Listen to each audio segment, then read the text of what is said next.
৪ঠা ফেব্রুয়ারি বিশ্ব ক্যান্সার দিবস। আমরা জানি যে একসময় আমাদের মধ্যে একটা প্রবাদ খুবই প্রচলিত ছিল যে ক্যান্সার হলে অ্যান্সার নাই। কিন্তু যুগের সাথে, সাথে পরিবর্তন এসেছে। এখন চিকিৎসা বিজ্ঞানের অগ্রগতির ফলে সেই বাক্যটা চেঞ্জ হয়ে এভাবে হয়েছে যে ক্যান্সার হলে অ্যান্সার নাই।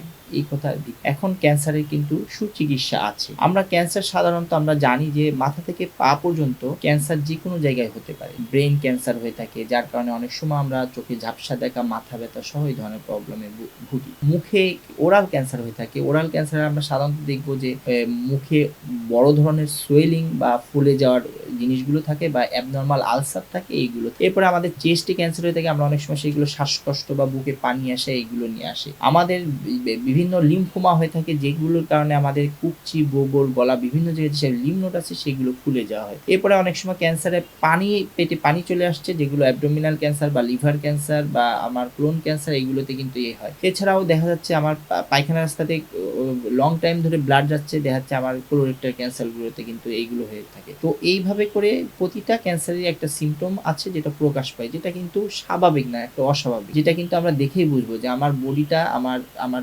দৈনন্দিন জীবনযাপনে এই সমস্যাগুলো আমার ছিল না, হঠাৎ করে আমার নতুন একটা সমস্যা তৈরি হচ্ছে। তখনই আমাদেরকে বুঝতে হবে এটা খারাপ। তো তখনই আমাদের যেটা করতে হবে সেটা হচ্ছে যে আমাকে সংশ্লিষ্ট একজন বিশেষজ্ঞ ডাক্তারের কাছে পরামর্শ নিতে হবে ওই রিলেটেড। তাহলে সে কিন্তু আপনাকে রোগটা নির্ণয় করতে সক্ষম হবে, এবং সেটা হয় যদি ক্যান্সার, তাহলে অবশ্যই তার আছে অ্যান্সার। এর জন্য কিন্তু পূর্বে আমরা সাধারণত ওই ক্যান্সার চিকিৎসার জন্য ওষুধ বলেন বা আমার রোগ ধরার জন্য যে এগুলো করতে হয়, আমরা সাধারণত কিন্তু বাইরের দেশের উপরে বেশি নির্ভরশীল ছিলাম। কিন্তু দিন কিন্তু চেঞ্জ হয়েছে।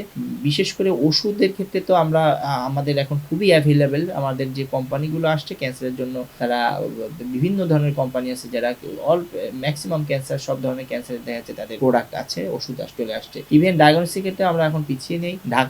ঢাকায় অনেকগুলো ক্যান্সারের সরকারিভাবে সেন্টার আছে, তাছাড়া প্রাইভেট অনেক নামকরা বড় বড় সেন্টার আছে, সেইগুলোতে কিন্তু আপনার অল ক্যান্সারের স্কিনকে ক্যান্সারের যে ট্রিটমেন্ট অপশনগুলো আছে, রেডিওথেরাপি, কেমোথেরাপি, ইমিউনোথেরাপি এবং যেসব ওরাল যে ড্রাগগুলো আছে সবই কিন্তু আসলে এখন অ্যাভেলেবেল, এবং সবগুলো তো আমাদেরকে মেইন কথা হচ্ছে যে আমাদেরকে এখন সচেতন হতে হবে। এবং একটা কি ক্যান্সার যখন একটা পরিবারে হয়, এটা কিন্তু একটা ব্যাপক ইকোনমিক বার্ডেন আমরা বুঝি, কারণ ক্যান্সারের চিকিৎসা একটু ব্যয়বহুল। তো আমরা কম খরচে কিভাবে রোগীকে ভালো রাখা যায়, ভালো, এবং দেশের অর্থও কিভাবে বাইরে না থেকে আমার দেশেই থাকলো, দেশের সম্পদ দেশে থেকে আমরা কিভাবে দেশের উন্নয়নের সাথে সাথে আমরা আমাদের রোগকে চিকিৎসা করতে পারি, সেই জিনিসটাও আসলে আমাদের মাথায় রাখা গুরুত্বপূর্ণ। তো আমি বলবো যে এই ক্যান্সার দিবসে আপনারা এই আর্লি যখন আপনি রোগটা নির্ণয় করতে পারবেন, সেক্ষেত্রে কিন্তু আপনার সাধারণত রোগটা বেশি ছড়াবে না, এবং তখন চিকিৎসা কিন্তু আমাদের দেশে খুব ভালোভাবে সম্ভব হবে। তো আপনারা এই সমস্যাগুলো হলে অবশ্যই সচেতন হবেন এবং ডাক্তারের পরামর্শ নেবেন, এবং